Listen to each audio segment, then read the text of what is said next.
बारान रहमत आज न्यूज़ की सारी ट्रांसमिशन में एक बार फिर आपको खुशामदीद कहते हैं। बड़ी ज़बरदस्त खुशबू आ रही है जी। सबा किस तरह बना रही हैं, थोड़ा सा बता दो दें हमारे नाज़रीन को। नाज़रीन ये जानना चाहते हैं बनता कैसे है।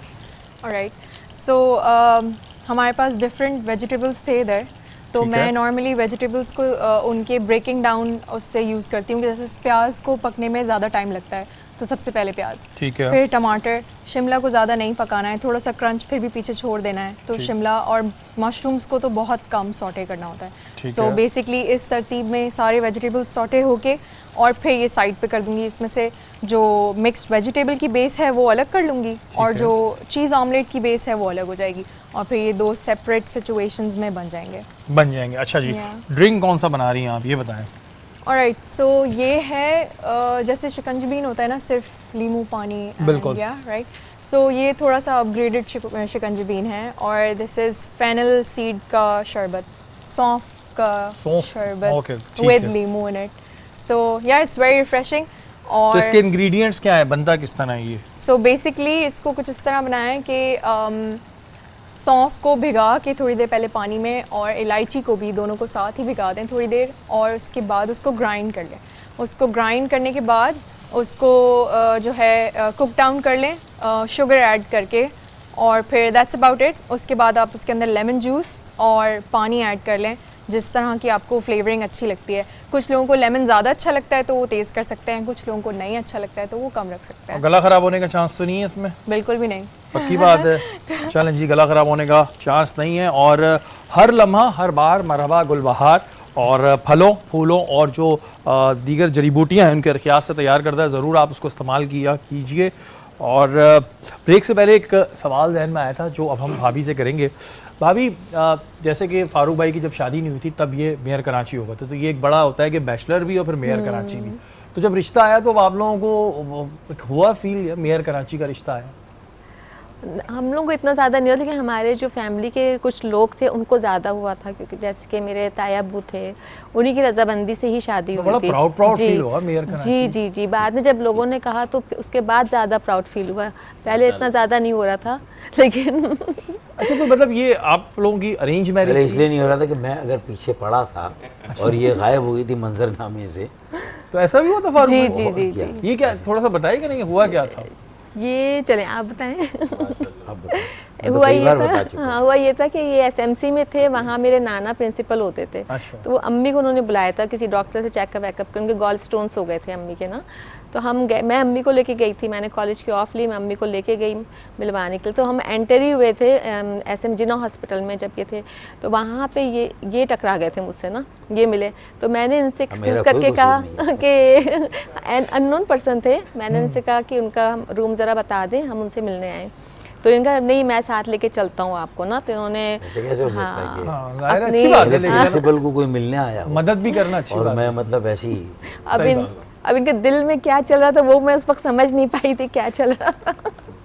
तो फिर उन्होंने, अम्मी अंदर गई, मैं बाहर वेटिंग एरिया में हम दोनों थे, अम्मी अंदर डॉक्टर के पास चली गई थी। तो फिर इन्होंने बातचीत करी, अपना मेरे से नंबर वगैरह मांगा या एड्रेस मांगा।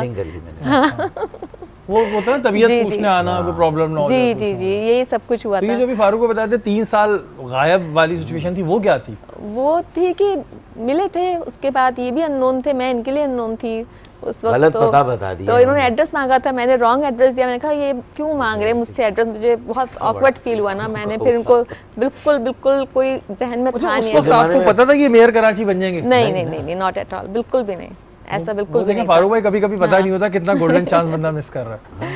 देखिए, लेकिन ये था कि हमारी जैसे ये मेमन कम्युनिटी से बिलोंग करते हैं, मैं बिहार उससे हूँ, तो फिर ये भी थोड़ा था ना। अच्छा, ये प्रॉब्लम्स भी आए थे? जी, ये था फैमिली प्रॉब्लम। जी, सैयद फैमिली से थे हम लोग। तो अब्बू को इशू था, मेरे अब्बू को काफ़ी ना। तो वो ताया अब्बू से जब मशवरा करने गए तो उन्होंने ओके किया। मेयर कराची बनने के बाद तो वैसे भी इशू खत्म हो जाने चाहिए। मेयर कराची हाँ, कोई बात नहीं, सब चलता है। एग्जैक्टली ऐसे ही हुआ, बिल्कुल ऐसे ही हुआ। तो इनकी तरफ से काफ़ी वो था कि इनकी समझने पसंद थी, इनकी तरफ से काफ़ी। वो तो बाद में मेरी भी पसंद हो गई थी, लेकिन एक्चुअल लव जो था वो मुझे जो हुआ था इनसे, वो शादी के बाद हुआ था। शादी के बाद हाँ, हुआ था। और फिर जब हाँ। पहली दफा स्क्रीन पे देखा था, क्योंकि उस वक्त तो ज़ाहिर इतना टीवी चैनल नहीं होते थे, जी, जी, जी। तो स्क्रीन पे देखा पहली दफा कि अरे ये तो बन गया कुछ। जी जी, वो मेरी अम्मी ने ही देखा था, तो उन्होंने मुझे बुलाया कंफर्म करने के, ये वही है ना जो हमें हॉस्पिटल में मिले थे। मैंने कहा हाँ, कहनी मुबारकबाद देते हैं।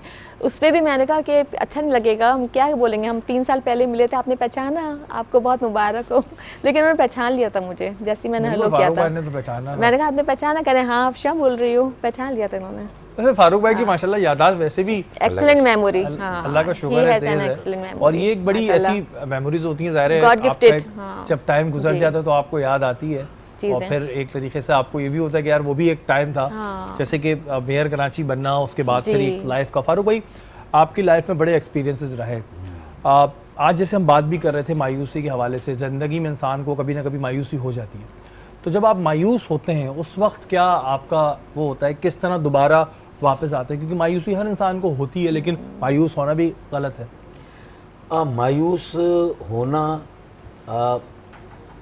मतलब उस हद तक तो फिर भी ठीक है, लेकिन डिप्रेशन में चले जाना, बस वहाँ से फिर निकलना बहुत मुश्किल होता है। तो मुझे लगता है कि अल्लाह का इतना करम मेरे साथ रहा है कि अफसोस होता है मुझे, जो मेरे अपने साथियों ने भी जो कुछ मेरे साथ किया, जिसकी मैं कभी तवक्को नहीं कर सकता था, कि मेरी सरबराही छीनी, मेरे ख़िलाफ़ वोट दिया, जिनको मैंने बचाया 22 अगस्त के उस अताब से जो आ रहा था, 10,000 लोगों की गिरफ्तारियों को बचाया, और पार्टी को दोबारा मौका दिया अपने पैरों पे खड़ा करने का, और फिर मेरे साथ ही हो, तो मुझे उसका बड़ा कलक था, बड़ा अफसोस था। तो खैर, लेकिन मेरे लिए मैं समझता हूँ कि लोग कहते हैं, फिर मैंने भी इस पे यकीन किया कि when the going gets tough, the tough gets going, कि मुश्किलें मुझ पर इतनी पड़ी कि आसान हो गई। तो फिर वो एक मेरे असाब मजबूत है, ये बड़ा अल्लाह का करम है। माशाल्लाह। और मैं वाहिद अपनी पार्टी के सीनियर या जूनियर कारकुनों या उसमें से हूँ कि मुझे अटक जेल तक मैं गया। अच्छा, बाकी लोग अडियाला जेल गए, लेकिन अटक जेल से सख्त जेल कोई नहीं है।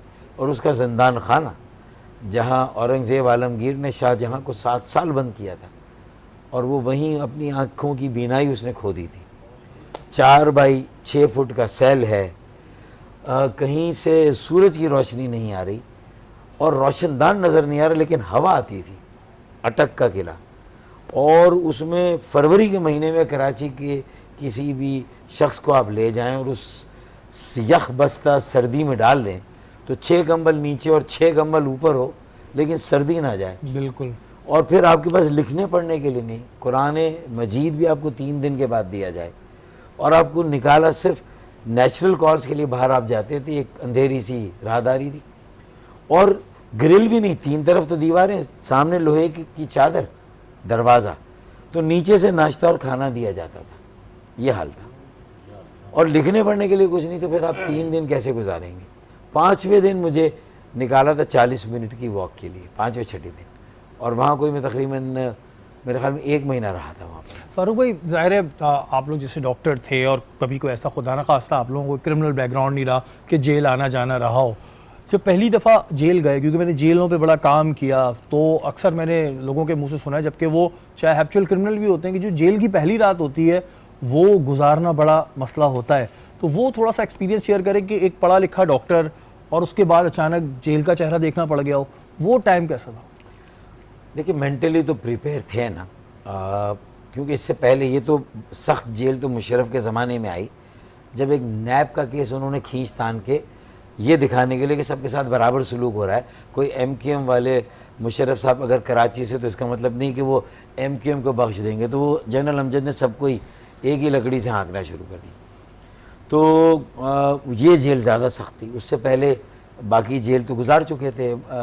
जब उनका दौर था ना, मोहतरमा बेनज़ीर भुट्टो का दूसरा दौर था, तो उसमें तो पहले यही पूछ रहा हूँ कि जेल जब फर्स्ट टाइम जेल, ज़ाहिर है जेल जाना फर्स्ट टाइम, किसी भी फर्स्ट केस टाइम में। जेल इस तरह थे कि हम सबको 90 से एक साथ ले गए थे। अच्छा, वो साथ और के साथ थे। CIA सेंटर में 7 दिन रखा था हमें, एक साथ 10-15 लोगों को, कोई सोफे पे सो रहा, कोई ज़मीन पे सो रहा, कोई सो नहीं रहा, और एक टॉयलेट सबको इस्तेमाल करना है, और एक ही कपड़े में आप है, और फिर रातों को आपको जगाया जाता था, इंट्रोगेशन के नाम पे ले जाया जाता था, ज़बरदस्ती जहनी अजियत दी जाती थी। मतलब मेरे साथ कोई जिस्मानी तशद्दुद नहीं हुआ, लेकिन वो जहनी अजियत भी इस कदर होती थी। अच्छा, ये सवाल मैंने इसी वजह से किया कि जो भी एक तो सीनियर CIA के पॉलिटिशियन अंदर होता पहली है, बार गए, उसके बाद फिर जब जेल गए तो वहाँ क़ैद तन्हाई में डाल दिया कि आपकी अलग खोली। आप इंसान शायद भूखा रह सकता है कुछ दिनों तक, प्यासा भी रह सकता है, लेकिन वो दूसरे इंसान के बगैर नहीं रह सकता। सोशल एनिमल है। बिल्कुल जी। और ये चीज़ सवाल मैंने पूछा तो उससे पूछा था कि जो एक सीनियर पॉलिटिशियन होते हैं, जो एक लीडर होते हैं, उनके तजुर्बात बहुत होते हैं लाइफ में। और जैसे कि फारूक भाई ने कहा कि आसाब की बात, तो आसाब की मजबूती वाकई में है कि जब आपके साथ ज़ाती हो रही हो और उसके बाद, क्योंकि फारूक भाई एक बड़े ठंडे मिजाज के आदमी हैं, हमने इनको नॉर्मली कभी कोई ऐसी चीज़ करते हुए नहीं देखा जो और जगहों पे हमें देखने को मिलती है, तो उसमें एक बड़ी बात होती है। भाभी, जब कभी ऐसा फील हो कि लाइफ में किसी भी चीज़ में कि यार ये बुरा हो रहा है या एक मायूसी इंसान में आ जाती है, उस वक्त आप कैसे निकलती हैं? मैं यही कहूँगी कि being his wife I feel so proud, क्योंकि इनसे ज़्यादा अच्छा हस्बैंड, इतना अच्छा इंसान, क्योंकि पेशेंस और इतने लाइवली मूड में रहते हैं, भले अंदर इनके कुछ भी चल रहा हो, लेकिन ये इतना ज़्यादा घर पे जब होते हैं तो इतना ज़्यादा वो नहीं करते कि हम लोग परेशान ना हो जाएं। तो लेकिन मैं समझ जाती हूँ, लेकिन मैं भी उनके साथ वैसी ही होती, मैं इतनी ज़्यादा उसके बारे में बात नहीं करती फिर। बहुत चेंज किया शुरू में तो जाहिर है कि समझ ही नहीं आई थी ना। मेयर का एक ग्लैमर तो होता है डेफिनेटली, और जाहिर है कि वो चीज़ें भी रिस्पॉन्सिबिलिटीज होती हैं, लेकिन है कि फिर आटे दाल का भाव भी पता चलता है, फिर मुश्किलात भी पता चलती है, फिर टाइम कैसे देंगे फैमिली को, वो भी मैंने फैमिली में भी अपने इनकी तरह का इंसान नहीं देखा। मेरे भी बहनोई हैं, सब हैं, लेकिन माशाल्लाह इनको गुस्सा भी नहीं आता, कितनी भी देर से आते हैं, लेकिन ये इनके चेहरे पे मुस्कुराहट रहती है और अच्छे मूड के साथ और एंटर ये होते बहुत हैं। बड़ी बात होती है कि बाहर की प्रॉब्लम्स को आप बाहर छोड़ के आ रहे हैं, चाहे आपके ऊपर एक पहाड़ टूटा अल्लाह हो। की तरफ से ब्लेसिंग है जो इनके साथ है और इनकी वजह से हम लोग को मिली है।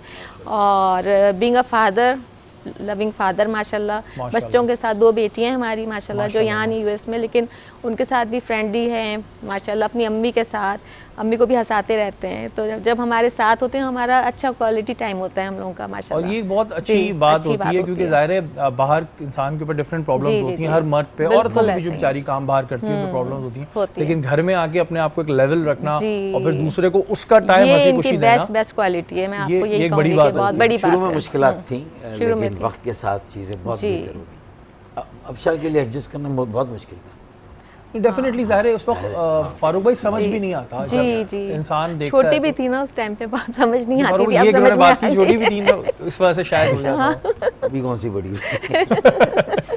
अब चीज़ें समझ में आने लगी हैं, लेकिन ये उस टाइम पे भी बिजी बहुत होते थे, लेकिन इनके अंदर पेशेंस इतनी थी और वो था, ये चेहरे पे इतना वो नहीं करते थे और खुशी हंसी खुशी रहते थे माशाल्लाह, हंसी मजाक करना वो करना, लेकिन ये कि इनकी नेचर में है ये चीज़, अच्छी बात है। जैसे अब अगर हम कहीं जाते हैं तो लोग हमसे सवाल करने लगते हैं क्राइम के हवाले से क्या हो रहा है, तो अब आप, क्योंकि आपको भी एक तरीके से पॉलिटिक्स की सारी नॉलेज है, नो-हाउ है, तो आप जाती हैं तो आपकी दोस्तें आपसे पॉलिटिक्स पे तो बात नहीं करने बैठ जाती, आप अपने सिर्फ सर्कल में जाती हो तो बहुत कम तो है। क्या हो रहा है, अब किसकी हुकूमत आएगी? हाँ, जैसे अभी मैं खाईटी भी थी तो कुछ मेरे अराउंड में जो थी कहेंगी यार दुआ करो ना इमरान खान को, उसकी मतलब पीएम ही रहे, वो हमारा इतना अच्छा है और उसको कुछ नहीं जाने ना पाए।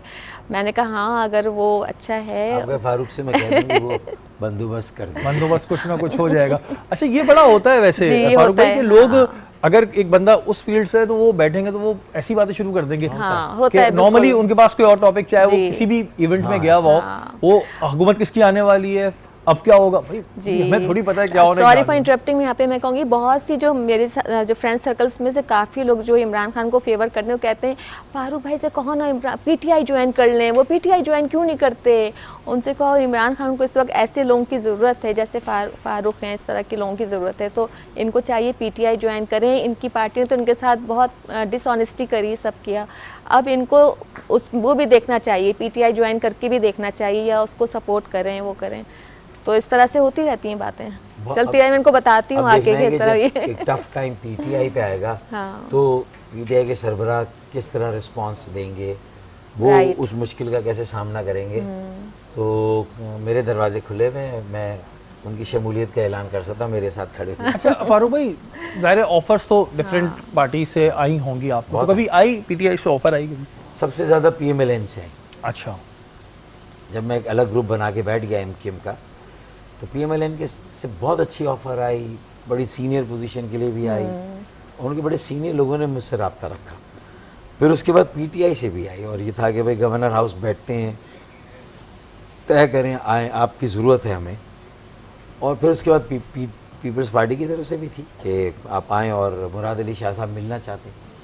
तो मैंने कहा मैं वैसे मिल लूँगा, लेकिन ज्वाइन मैं इसलिए किसी को भी नहीं कर सकता कि हमारी एक आइडेंटिटी और शनाख्त है 35 साल।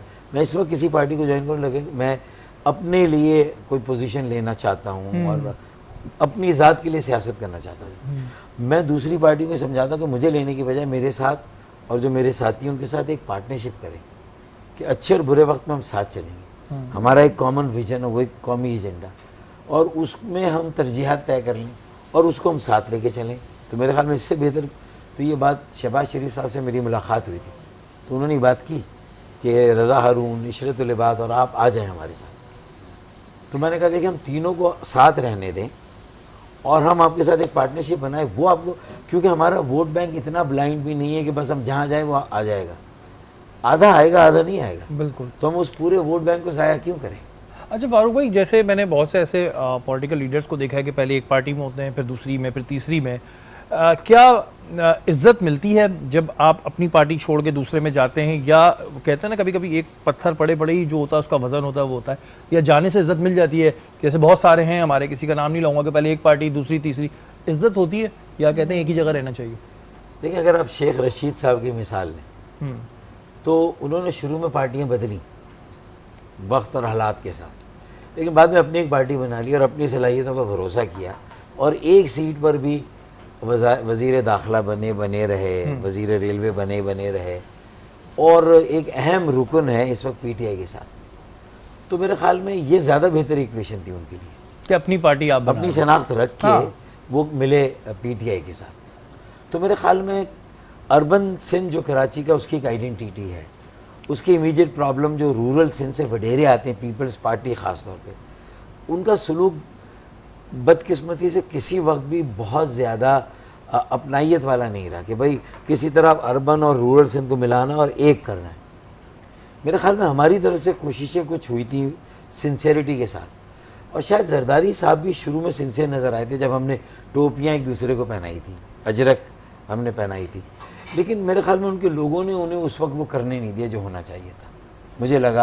अच्छा फारूक भाई, जैसे अभी सब एक हुए हुए हैं, चाहे वो नवाज शरीफ साहब हों, चाहे जरदारी साहब हों, और अगर इलेक्शन होते हैं तो फिर ये क्या आपस में एक दूसरे का साथ दे रहे होंगे या फिर बता रहे होंगे कि जी ये था, ये था, XYZ, तो या एक ही रहेंगे? ये मैं थोड़ा कंफ्यूज हो रहा था। इनकी क्रेडिबिलिटी या साख बहुत ख़राब है। माजी में भी यही हुआ कि या तो जमहूरियत की बहाली की तहरीक में ये सब साथ होते हैं जो बड़ी जमात है, पीपल्स पार्टी और PMLN ख़ास तौर पे, और जैसे ही जमहूरियत बहाल हो जाती है, इंतखाबात हो जाते हैं, तो फिर ये एक दूसरे पर सबकत ले जाने और फिर एक दूसरे को अपना बदतरीन हरीफ भी बना देते हैं और एक दूसरे के साथ नहीं चल सकते, कोई कौमी एजेंडा नहीं। तो वो जो चार्टर ऑफ डेमोक्रेसी बना था वो कहाँ गया भाई? 2006 या 5 में लंदन में मोहतरमा बेनज़ीर भुट्टो थी और नवाज शरीफ थे। तो बाद में जब 2008 में यूसुफ रज़ा गिलानी बने वज़ीर आज़म, तो PMLN 3 माह तक उनके साथ थी, लेकिन 3 माह के बाद वो अलग हो गई। उन्हें नज़र आ गया कि हम साथ नहीं चल सकते, वो अपोजिशन में चले गए। और उसके बाद फिर DMR 4.5, फिर वही सियासत, वही पॉलिटिक्स कि एक दूसरे की पगड़ियाँ उछाली। और आज सोशल मीडिया पे जब उस वक्त के इनके बयानात आते हैं कि एक दूसरे को बख्शने के लिए तैयार नहीं थे, तो आज कैसे शीर व शकर हो रहे हैं, शेर और बकरी एक घाट कैसे पानी पी रहे हैं। और भाई अब ज़्यादा हमें इस तरह के अल्फाज सुनने को मिल रहे हैं, क्या रीज़न ये है कि मीडिया और सोशल मीडिया आ गया है, या पहले भी इस तरह की सियासत होती थी? अब मैं कुछ इस तरह की भी चीज़ें देखता हूँ जो बहुत नामुनासिब होती हैं। हाँ, मतलब जो मैं कहता हूँ पॉलिटिक्स कैसा किसी तौर पे भी नहीं होनी चाहिए। किसी की अगर आप करेक्टर पे बात कर रहे हैं तो उस लेवल पे कर दी कि जो मुनासिब नहीं है, किसी का पर्सनल अपना है। तो ये अब होने लगा है या ये पहले से था? पहले कम था मेरे ख्याल में, अब ये ज़्यादा हो रहा है। और कहते हैं कि जो भी कहें उसको बर्दाश्त करें, तो ये भी साबित करें कि अब बर्दाश्त और तहम्मुल का कल्चर भी आ गया सियासत में। एक दूसरे को जेलों में भी बंद नहीं कर रहे, मतलब एक दूसरे पर झूठे मुकदमात भी नहीं बना रहे उस तरह के जो पहले बनते थे। तो ये बेहतरी तो आई है, लेकिन ये जो ज़बान इस्तेमाल हो रही है ना, ये बहुत ज़्यादा गिरी हुई है, बिलो द बेल्ट बहुत ज़्यादा एक दूसरे पर जो है वो फायर किया जा रहा है, मुनासिब नहीं है। अच्छा फारूक भाई, सोशल मीडिया को आप किस तरह देखते हैं कि सोशल मीडिया की वजह से एक सियासतदानों पर कितना प्रेशर है? टीवी चैनल्स ज़ाहिर होते हैं लेकिन वो बार बार नहीं दिखाया करते, लेकिन अब सोशल मीडिया पे तो एक चीज़ डल गई तो वो 2 साल 3 साल बाद भी निकल आएगी, पुराने बयान भी निकल आएंगे। तो जो एक लीडर है या एक पॉलिटिशियन है उस पर सोशल मीडिया का प्रेशर कितना है? देखिए, मीडिया हो और फिर अब सोशल मीडिया, दोनों के लिए उसी तरह ज़रूरी है जितना सियासी जमातों के लिए कि वो आपस में एक कोड ऑफ कंडक्ट बनाए। वरना देखें, एक सियासी जमात एक चैनल से नाराज़ है तो उसका बॉयकॉट, और फिर एक चैनल ने भी कुछ हद से ज़्यादा एक सियासी जमात का दामन पकड़ा हुआ ऐसा लग रहा है, तो उसकी भी पॉलिसी में अगर फ्री आज़ादी सहाफ़त की हम बात करते हैं, इजहार राय की आज़ादी की बात करते हैं, तो चैनल्स को भी मैं समझता हूँ सबको मिलके भी एक कोड ऑफ कंडक्ट मीडिया को भी बनाना है, और सोशल मीडिया में तो और ज़्यादा ज़रूरी हो गया। लेकिन फारूक भाई, बात ये हो रही है कि जो सोशल मीडिया है वो तो एक तरीके से बेलगाम वाली बात है ना, और प्रेशर जो होता है कि एक चीज़ मीडिया पे तो चले बड़ी एक ऑथेंटिक चीज़ें हमें नज़र आती हैं कि अगर मिसाल के तौर पे मैं कुछ बोल रहा हूँ तो मैं इसका जिम्मेदार हूँ, मेरा इदारा इसका जिम्मेदार है, ओन करना है। लेकिन सोशल मीडिया पे कई ऐसी चीज़ें भी आती हैं जो शायद वो रेलेवेंट होती हैं, नहीं होती, लेकिन आ रही होती हैं और वो फिर प्रोफाइल्स पे नज़र आती हैं, उसका कितना प्रेशर आता है? फेक जो होती हैं, देखिए प्रेशर तो बहुत आता है, लेकिन सियासी जमातें भी कम से कम इस मामले में एक हो जाए, पहले अपने दरमियान कोड ऑफ कंडक्ट बना ले, फिर मीडिया के साथ उनका किस तरह का रवैया होगा उस पर बना ले, फिर सोशल मीडिया को मिलकर कैसे हैंडल करना है। वरना अगर एक गिरी हुई गाय है उस पर तो सब मिल के चढ़ जाएंगे ना। जब इस वक्त देखें ना, ये MQM ने ये माहिदा किया और उसके खिलाफ जो एक तूफान बरपा हुआ, आप देखें तो उनको भी ये ख्याल रखना चाहिए कि कल उनका अगर कोई वक्त हो तो उन्हें किस तरह दूसरों को ट्रीट करना है। सबका वक्त आता है और सबको कहीं ना कहीं फिर बकरे की माँ छुरी के नीचे आती है, बिल्कुल, फिर सबकी माँ आती है, सारे बकरों की माँ आएगी। तो इसलिए ये लिहाज करना है कि हमें कहाँ तक जाना और कहाँ नहीं जाना। तो मैं भी महसूस करता हूँ कि अगर थोड़ा सा ज़्यादा गया तो फिर मैं उसका ख्याल करता हूँ कि भाई मेरे ही साथी हैं, उनके ख़िलाफ़ मैंने बड़ी सख्त ज़बान इस्तेमाल की है, लेकिन अब उन्होंने भी चूँकि हद कर दी थी। 1.5 साल से हमारी बातचीत भाई की मेरी, और 1.5 साल में उन्होंने एक मुलाकात जो ज़रूरी है कि आगे कैसे चलाना है, वो अपना विज़न मेरे साथ शेयर करें, मैं अपना विज़न शेयर करूं, लेकिन कोई ना कोई बहाना उन्हें मिल जाता है और वो उस मुलाकात से राह फरार इख्तियार कर लेते हैं। अब उन्होंने ये माहिदा भी बग़ैर किसी सलाह मशवरे के लिए उन लोगों के शायद कहने से कह दिया जिनका शायद उसमें कोई फ़ायदा हो, लेकिन तहरीक का, महाजिरों का, मजलूमों का, वोट बैंक का कहाँ फ़ायदा है।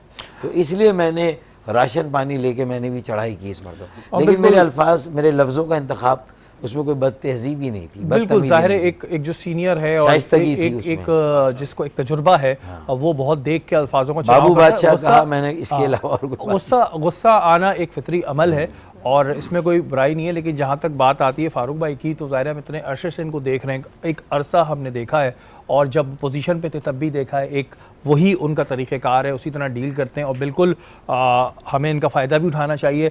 फारूक भाई, भाभी, आपका बहुत बहुत शुक्रिया। हमारी ख्वाहिश थी कि जैसे आप दस्तरखान करते हैं हमारे साथ करें, लेकिन ज़ाहिर है आपकी अपनी मसरूफियात हैं, आपने इतना भी टाइम निकाला, बहुत शुक्रिया आप लोगों का। आज बात हो रही थी अशरा रहमत के हवाले से, मोहसिन भाई भी हमारे साथ मौजूद हैं, लेकिन इस वक्त हमारे स्टूडियो में हमारे एक और मेहमान ने हमें ज्वाइन किया है। काफ़ी दफ़ा आप इनको देखते रहते हैं, आज न्यूज़ पर अक्सर आपको नज़र आते रहते हैं, आज एंटरटेनमेंट पे नज़र आते रहते हैं। हकीम शाह नज़ीर, अस्सलाम वालेकुम। वालेकुम अस्सलाम। कैसे हैं आप? ठीक हैं, खैरियत से? शरीफ भाई आप कैसे हैं? अल्लाह का शुक्र है। रमज़ान की बहुत बहुत आपको मुबारकबाद। बहुत बहुत मुबारक हो और तमाम देखने वालों को भी बहुत बहुत मुबारक हो। और बारहान रहमत के सेट पे जब भी आता हूँ तो मुझे बहुत कुछ सीखने को मिलता है माशाल्लाह। बिल्कुल, और हमें भी और हमारे व्यूवर्स को भी बहुत कुछ आपसे जानने की बेकरारी रहती है। मोहसिन भाई, आपकी जानिब आऊँगा। बात हो रही थी अशरा रहमत के हवाले से, अशरा रहमत से मुराद क्या है? बिस्मिल्लाहिर्रहमानिर्रहीम। क़ाल अल्लाहु तआला फ़िल क़ुरानिल मजीद, इन्ना रहमतुल्लाहि क़रीबुम मिनल मुहसिनीन। आमनतु बिल्लाहि सदक़ल्लाहुल अज़ीम। अल्लाहुम्मा सल्लि अला सय्यिदिना मौलाना मुहम्मद व रसूलिल्लाह। शरीफ भाई, अशरा रहमत असल में रमज़ान के हर 10 दिन को अशरा कहते हैं, यानी कि 30 दिन बनते हैं या 29 दिन जो बनते हैं, तो 10 दिनों को अशरा कहते हैं अरबी में, और जैसे अशर का लफ्ज़ इस्तेमाल किया जाता है। और जब रहमत आ जाए तो इससे मुराद ये है कि जो पहले जो 10 दिन हैं उन्हें अशरा रहमत कहा जाता है, यानी ये जो 10 दिन गुज़र रहे हैं ये अशरा रहमत हैं। इसके बाद वाले 10 दिन जो हैं वह अशरा मग़फ़िरत हैं, और उसके बाद वाले 10 दिन दोज़ख से निजात का अशरा है। तो ये जो अशरा जो हम जिस अशरे में बैठे हैं, यानी जिन दिनों में हम बैठे हैं, जब तक कि ये 10 दिन कंप्लीट नहीं होते तो ये अशरा रहमत कहलाएगा। अब अशरा रहमत से क्या मुराद है ये समझ लीजिए। देखिए अल्लाह के रसूल सल्लल्लाहु अलैहि वसल्लम ने, अल्लाह ताला ने हमें 12 महीने अता फरमाए और 12 महीनों में एक महीना अता फरमाया रमज़ान, शाह रमज़ान अल्लज़ी उन्ज़िला फ़ील क़ुरान, जिसमें अल्लाह ने कुरान नाज़िल फरमाया।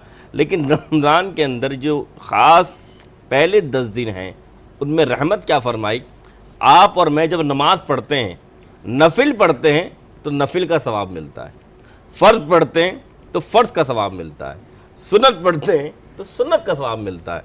लेकिन जैसे ही रमज़ान का चाँद निकला, रब ने रहमत में ऐसा इजाफा किया, नफिल पढ़ी तो सुन्नतों का सवाब, सुन्नत पढ़ी तो फ़र्ज़ों का सवाब, फ़र्ज़ पढ़े तो 70 फ़र्ज़ों का सवाब मिल गया। तो अल्लाह ताला अपनी नेमतों में, बंदों की नेकियों में, बंदों पर रहमतों में इजाफा फरमा देता है। और इतना इजाफा फरमाता है, इतना इजाफा फरमाता है कि हर रात 7वें आसमान से पहले आसमान पर अल्लाह की रहमत उतरती है और पुकारती है, कोई है जो मुझसे रिस्क तलब करे, मैं उसकी झोलियों को भर दूं। कोई है जो चाहे कि उसकी उम्र को दराज ही कर दे, तो आज उसकी उम्र दराज हो जाएगी। तो ये रहमत का अशरा है ना, इसमें रहमत ही रहमत होती है। अब रहमत का अंदाज़ा भी ऐसे हो जाता है, मिसाल के तौर पर पूरे साल आप कुछ फल नहीं खाते, कुछ नेमतें नहीं खाते, लेकिन जब रमज़ान की इब्तदा होती है तो हुज़ूर फरमाते हैं सहरी करो, सहरी में बरकत है। अब सहरी में बरकत क्या है कि जब आपके घर में वो सहरी जब सुबह सुबह जब आप खाते हैं तो अल्लाह ताला उस अनाज में बरकत दे देता है, उसमें इजाफा फरमा देता है। अच्छा मोहसिन भाई, जैसे अशरा रहमत चल रहा है ये बिल्कुल, और जिसमें आपने बयान किया कि हम जो नेकियां करते हैं उसका भी सवाब ज़्यादा है, फिर अल्लाह ताला ख़ुद पहले आसमान पे आके कह रहा है कि वो है जो मुझसे मांगे। ऐसी सूरत हाल में अगर हम किसी इंसान की जायज़ ख्वाहिश पूरी करते हैं, हाजत पूरी करते हैं, जो जायज़ हो, उसकी फ़जीलत क्या हो? देखिए सबसे बहुत बड़ी फजीलत, देखिए मिसाल के तौर पर मैं मिसाल दूंगा, आप इस चैनल में काम करते हैं, चैनल में अब बहुत ज़्यादा वर्क आप लोग कर रहे होते हैं। हुजूर ने फरमाया अगर कोई मालिक रमज़ान की आमद शुरू होती है और उसके काम में तखफीफ कर देता है, यानी कि काम तो कर रहा है लेकिन लोड कम कर देता है, तो हदीस पाक के मफहूम के मुताबिक अल्लाह ताला उसे जन्नत का हकदार बना देता है। इससे बढ़कर कुछ है? इससे बढ़कर कोई नेमत है कि आपको अल्लाह ने अगर मालिक बनाया तो अल्लाह आपको सिर्फ मालिक, आप दुनिया में अल्लाह आपको जन्नत का मालिक बना रहा है सिर्फ थोड़ी सी तखफीफ करने पे। फिर इसी तरह अगर आप देखें ये रहमत का जो अशरा है ना, इसकी फ़जीलत तो बुलंदी यूँ है कि अल्लाह की रहमत को जानो। असल रहमत क्या है? देखिए रहमत कैसे कहते हैं? मिसाल के तौर पर नेमतों में इजाफे का नाम रहमत है। अब आप गौर करेंगे तो अल्लाह ताला ने कई ऐसी चीज़ें हैं जब हम देखते कि इंसान गुनाह करता है, ख़ताएँ करता है, लर्जिशें करता है, लेकिन अल्लाह ताला फरमाता है इन्ना रहमतुल्लाहि क़रीबुम मिनल मुहसिनीन। जो आपने कहा ना कि अल्लाह की रहमत एहसान करने वालों पर है, यह आपकी सवाल का तर्जुमा वो मैं जवाब दे रहा हूँ कि अगर किसी पर आप सिला रहमी करेंगे ना, किसी के साथ अच्छाई करेंगे तो आपके साथ क्या जुड़ जाएगी? अल्लाह ताला ने कुरान में फरमा दिया कि मेरी रहमत उसके करीब हो जाएगी जो सिला रहमी करेगा। और ये चीज़ ज़ाहिर कुरान में फरमा दी है तो उसमें तो कोई फिर दो राय रहती ही नहीं है। और ये वही जो अशरा है कि जिसमें आप जितनी लोगों की मदद करें, वैसे तो पूरे रमज़ान पूरे साल आपको मदद करनी चाहिए, लेकिन कभी कभी एक हम अगर आसान अल्फाज में समझाएं तो वो ये होता है कि एक ऑफ़र लगी होती है, बम्पर ऑफ़र। हम सेल देखते हैं कि जी यहाँ हमें ये सेल मिल रही है, हम जाते हैं। इसी तरह ये जो महीना है ना, ये एक बम्पर ऑफर्स का महीना है जो हमें अल्लाह ताला से मिल रही है, जिसमें कोई धोखा नहीं है, कोई इसमें दो नंबरी नहीं है, जो कहा जा रहा है वही मिलेगा। तो जितना हो सके इससे फ़ायदा उठाएं। और भी बहुत से सवाल हैं जो भी मोहसिन भाई से पूछेंगे। शाह नज़ीर साहब, आपकी जानिब आऊँगा। रमज़ानुल मुबारक में जी लोगों के साथ बड़े प्रॉब्लम्स होती हैं, पर काफ़ी चीज़ें ऐसी होती हैं कि जी अगर अफ्तार करनी है तो उसके बाद प्रॉब्लम हो जाती है, या सहरी में खाने के बाद पूरे दिन एसिडिटी होती है।